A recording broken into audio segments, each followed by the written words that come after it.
কলকাতায় একের পর এক হেলে পড়া বাড়ি ঘিরে আতঙ্ক। এবার কসবায় বেদিয়াডাঙ্গায় হেলে পড়েছে বহুতল, ছাদে ফাটল, আতঙ্কে বাসিন্দারা। বাড়ি ভেঙে পড়ার আশঙ্কায় আতঙ্কে পাশের বাড়ির বাসিন্দারাও। কলকাতা পুরসভাকে চিঠি স্থানীয় কাউন্সিলরের। ইঞ্জিনিয়ারদের কাজ গড়ায় তুলছেন মেয়র, পাল্টা কর্মী সংকটের সাফাই ইঞ্জিনিয়ার সংগঠনের। বাঘাযতীনের বিদ্যাসাগর কলোনিতে বাড়ি ভেঙে পড়ার পর একের পর এক শহরে হেলে পড়া বাড়ির হদিশ মিলছে। যেমন মিলল কসবার ৬৭ নম্বর ওয়ার্ডের বেদিয়াডাঙ্গা মসজিদ বাড়ি লেনে।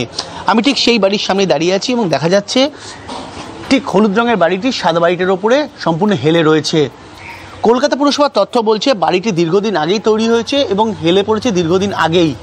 ইতিমধ্যে কলকাতা পুরসভার ৬৭ নম্বর ওয়ার্ডের কাউন্সিলর বিজনলাল মুখোপাধ্যায় তিনি কলকাতা পুরসভার মেয়রের বিষয়টি গোচরে এনেছেন এবং দেখা যাচ্ছে কিভাবে বিপজ্জনকভাবে একটি বাড়ির উপরে হেলে রয়েছে। এই বহুতলে যারা রয়েছে স্বাভাবিকভাবেই যথেষ্ট আতঙ্কিত, তারা বিপদের মধ্যে বসবাস করছেন বলে এখানকার সাধারণ মানুষের বক্তব্য। তবে তারা এও জানাচ্ছেন দীর্ঘদিন ধরে এভাবেই তারা বসবাস করায় এখন পর্যন্ত বাড়িতে কোনো রকম ফাটল ধরেনি, যদিও ছাদের উপর উঠে গিয়ে দেখা গিয়েছে একাধিক অংশে ফাটল ধরেছে এবং এভাবেই প্লাস্টার দিয়ে জোড়াতাপ্পি করে একটা বাড়ির সঙ্গে আরেকটি বাড়ি পুরো সাটিয়ে দেওয়া হয়েছে। অর্থাৎ বিপজ্জনকভাবে বসবাস এবং হেলে পড়া বাড়ি কলকাতায় এখন একাধিক জায়গায় ধরা পড়ছে। এই বাড়িগুলোর ভবিষ্যৎ কী, এখানকার মানুষের ভবিষ্যৎ কী, সেটাই এখন বড়সড় প্রশ্ন।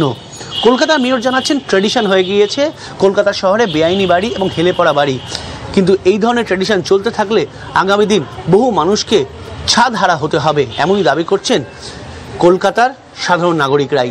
ক্যামেরায় রজতের সঙ্গে সায়ন্ত ভট্টাচার্য, টিভি9 বাংলা, কলকাতা। এটা বছর ৩-৪ হবে হয়েছে, মানে যে কাজ হয়েছে ৩-৪। তাই ভাবলি বলেছিলাম ইঞ্জিনিয়ারদের যে এটা একটু দেখে নেবেন। হ্যাঁ, মানে বিল্ডিং ডিপার্টমেন্টকে জানিয়েছিলেন?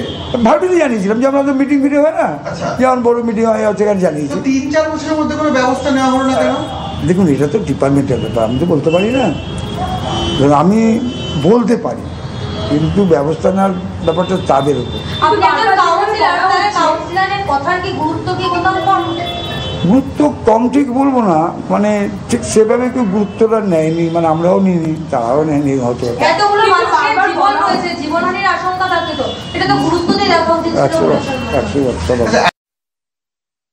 এলবিএসরা ওদের কাছে প্ল্যান গেলে তবে তো প্ল্যান করবে।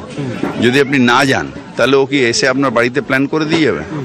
এলবিএস এর কাছে যেতে হবে, টেকনিক্যাল সাপোর্ট যদি আপনার লাগে এবং এলবিএসরা তারপরে সেই প্ল্যানটা কর্পোরেশনে গিয়ে জমা দিয়ে বা এখন ইওডিপিতে জমা দিয়ে স্যাংশন করতে সাহায্য করেন এবং তারা তখন দায়িত্ব নেন যে এটা আমার তত্ত্বাবধানে এই বিল্ডিংটা হবে, যেখানে কোনো ২ নম্বরই হবে না, মানে কোনো মানে অনৈতিক কাজ হবে না বা কোনো আনলফুল কাজ হবে না, সেই দায়িত্বটা এলবিএসরা নেন। কিন্তু যদি কেউ নাই যায় তাহলে এলবিএস কোথা দিয়ে পারবে?